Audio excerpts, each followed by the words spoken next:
Hi, இப்போ garlic chicken எப்படி செய்கிறதுன்னு பார்க்கலாம். இந்த சேனலில் தொடர்ந்து வீடியோஸ் பார்க்குறதுக்கு இதை சப்ஸ்கிரைப் பண்ணுங்கள். பக்கத்தில் இருக்க பெல் ஐக்கான் கிளிக் பண்ணுங்கள். வாங்க நம்ம இப்போ வீடியோக்குள்ளே போகலாம்.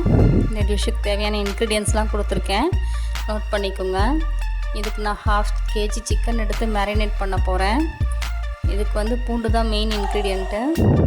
ஏன்னா பூண்டை ரசத்துக்கு தட்டுற மாதிரி 1க்கு 2 தட்டிக்கணுங்க. மிக்சியில் ஒரு ரவுண்ட் விட்டிங்கன்னா இது மாதிரி கிடைக்கும். இப்போ இந்த இஞ்சி பூண்டு பேஸ்ட்டு, நம்ம தட்டின அந்த பூண்டு, தயிர் இதெல்லாம் இந்த சிக்கனில் போட்டு நல்லா மிக்ஸ் பண்ணிக்கணும். இந்த மசாலாலாம் நல்லா உள்ளே இறங்குறதுக்கு கொஞ்சமாக உப்பு போட்டிங்கன்னா இது நல்லா மசாலா மிக்ஸ் ஆகும். சிக்கன் நல்லா சாஃப்டாயிரும். சில்லி ஃப்ளேக்ஸ் ஆப்ஷனல் தான், வேணும்னா சேர்த்துக்கலாம், இல்லைன்னா தேவையில்லை. ஏன்னா நம்ம எண்ணெயில் வதக்கும் போது மிளகாத்தூள் போட போகிறோம். இதை நல்லா அப்படியே ஒரு 1/2 an hour வச்சுருங்க. சிக்கன் நல்லா சாஃப்டாயிரும். இதில் ரொம்ப மருத்துவ குணம் இருக்குங்க இந்த பூண்டில். இந்த COVID-19க்கு அகெயின்ஸ்டாக நம்ம இம்யூனிட்டி பவர் இன்க்ரீஸ் பண்ணுறதுக்கு இந்த மாதிரி பூண்டு, மிளகு இதெல்லாம் சேர்த்து நம்ம ஃபுட்லேயே எந்தளவுக்கு ஹெல்த்தியாக சேர்த்து சாப்பிட முடியுமோ சாப்பிடணுங்க. கடாயில் ஒரு 2 ஸ்பூன் கீ விட்டுக்கிறேன். ஏன்னு கேட்டிங்கன்னா சிக்கன் சூடுங்கிறனால கீ போடுறேன்.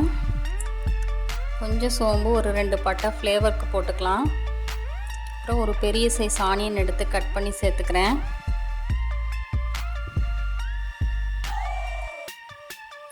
கொஞ்சம் கோரியண்டர் லீவ்ஸ் போட்டு நல்லா வதக்குங்க.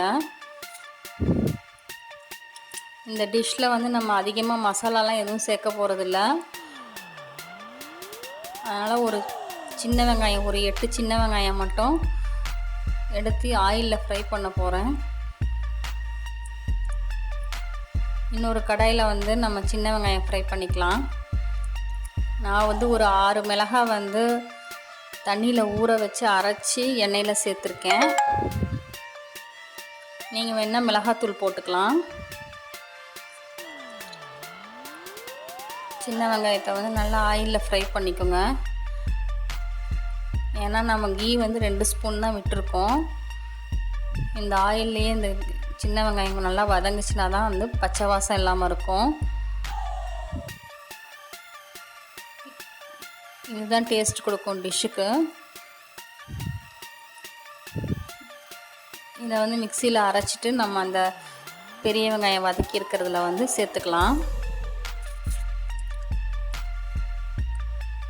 பாருங்க, நல்லா வணங்கிடுச்சு. ஸ்லோலியே வச்சு செஞ்சிங்கன்னா இது நல்லா ஃப்ரை ஆகி வந்துடும். நீங்கள் நல்லா சின்ன வெங்காயம் வதங்கினதுக்கப்புறம் கூட மிளகாத்தூள் சேர்த்துக்கலாம். நான் முன்னாடியே மிளகாய் அரைச்சி சேர்த்தனால கொஞ்சம் டேஸ்ட் நல்லா இருக்கணுங்கிறதுக்கோசரம் சேர்த்துருக்கேன்.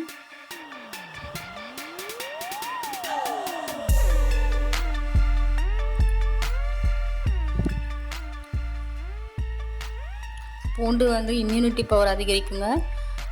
அதனால தான் நம்ம சிக்கனில் பூண்டு அதிகமாக சேர்த்து கார்லிக் சிக்கன் பண்ணுறோம், நமக்கு இம்யூனிட்டி பவர் கிடைக்கிறதுக்கு. வெங்காயம் லைட்டாக வணங்கினாலே போதும்.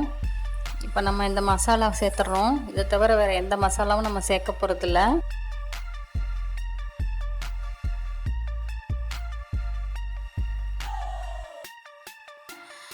இதை அந்த கீலையே கொஞ்சமாக லைட்டாக ஃப்ரை பண்ணிக்கோங்க.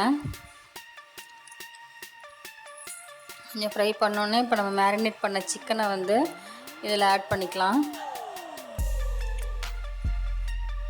இப்போ ஸ்டவ் சிம்மில் வச்சுடுங்க. வச்சுட்டு அந்த பூண்டு பச்சை ஸ்மெல்லாம் போகிறதுக்கு நல்லா நம்ம இதை வேக விடணும். இதுக்கு தேவையான சால்ட்டு, மஞ்சத்தூள் சேர்த்துக்கலாம். இது நல்லா குக் ஆகட்டும். இந்த டிஷ்ஷுக்கு தேவையான கரம் மசாலா ஒரு 1.5 ஸ்பூன் சேர்த்துக்கலாம்.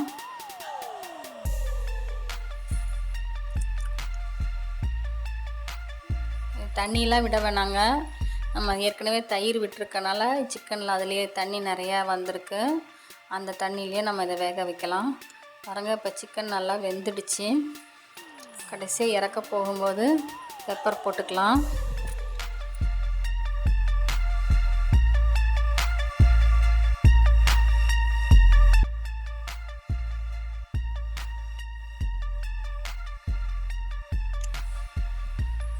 பெப்பர் போட்டுட்டு இதை இறக்கி வச்சிடலாம். இப்போ கார்லிக் சிக்கன் தயார்.